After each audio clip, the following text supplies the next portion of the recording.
Hari ini jika orang mengetik nama Suryo Tan di Google, maka orang menemukan Suryo adalah penjahat, pemeras, dan menyalahgunakan kekuasaan.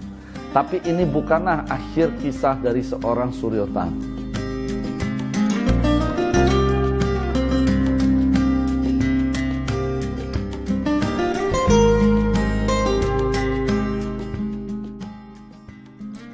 Saya dibesarkan di keluarga yang berantakan pada tahun 1960. Setelah SMA, saya bekerja untuk keluarga dan saya ditunjuk sebagai salesman. Pada masa itu gaji saya setara $3 US sebulan. Segalanya berubah ketika saya memiliki hubungan bisnis dengan lingkungan istana. Perusahaan kami memiliki keuntungan sampai 2000% dan membangun network. Dan dengan demikian saya menjadi serakah dan fokusnya adalah uang dan selalu apa yang saya inginkan saya dapatkan. Dengan selanjutnya, waktu rezim reformasi ini banyak sekali sahabat-sahabat saya menjadi orang-orang penting di dalam posisi penting. Pintu saya terbuka, begitu banyak peluang akan mendapatkan uang dan kekuasaan. Dan saya melakukan dengan segala cara saya menghalalkan untuk maksud dan tujuan mendapatkan keinginan apa yang saya mau. Baik itu melakukan suap, melakukan entertainment, baik itu pejabat, networking dengan perempuan, party.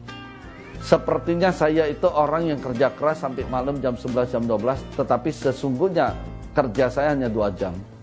Dan saya become very big spender, yang setiap bulan saya bisa habisin sampai $500.000 per bulan. Walaupun saya lakukan semua ini, saya punya hidup tetap saya ke gereja setiap minggu. Di mana setiap minggu saya ganti perempuan, bergandeng tangan, nyanyi, sampai pada titik kadang-kadang bisa nangis. Saya tetap percaya ada Tuhan.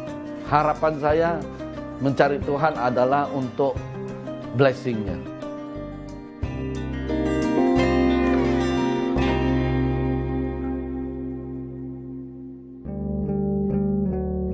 Tahun 2003, saya bertemu Christina, seorang trader senjata. Dan saya menikah, dan saya tetap selingkuh dengan hidup lifestyle yang dosa. Dan pada tahun 2006, istri saya mendaftarkan saya ke men's camp. Di men's camp, kenapa saya mau pergi, saya juga tidak tahu apa sebabnya. Dan saya ikut sampai ke men's camp, section pertama saya melakukan confess dosa. Pada saat setelah confess dosa, saya telepon ke istri saya.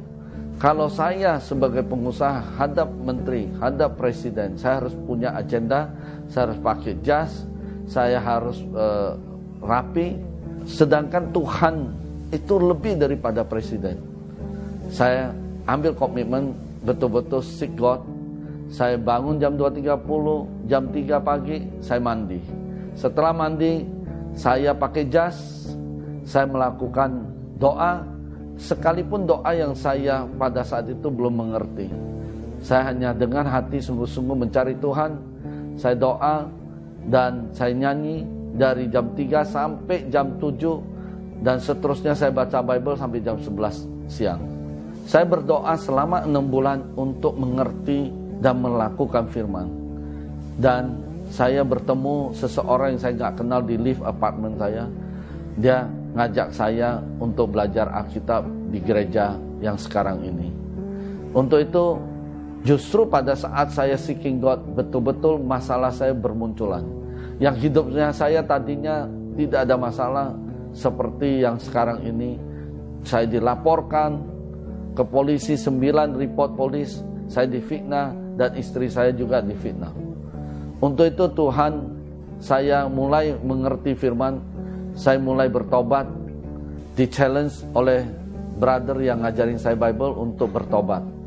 Untuk itu saya datengin musuh-musuh saya minta maaf. Mereka ketakutan. Saya menutup bisnis-bisnis yang tidak righteous. Dan saya ambil putusan itu semua dengan konsekuensi saya tidak ada income 3 tahun.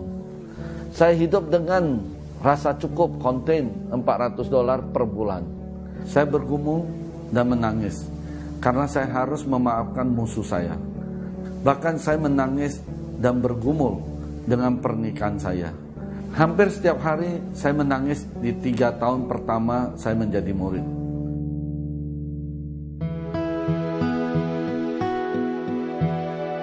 Yang menjadi berubah dengan quiet time saya setiap pagi itu yang membuat saya berubah dan membaca firman. Setelah 3 tahun berjuang, secara keuangan Tuhan memberkati bisnis saya dengan tawaran yang menarik dari seseorang, dan saya diberkati keluarga, dan saya juga dapat anak yang tidak saya duga. Saya mendapat anak 3 laki-laki. Saya sampai hari ini bisa lakukan ini semua karena saya masih melakukan doa dan quiet time saya, dan saya bangun tetap masih jam 3 pagi. Semuanya ini terjadi dan saya lakukan karena iman dan rasa hormat saya kepada Tuhan. Amin.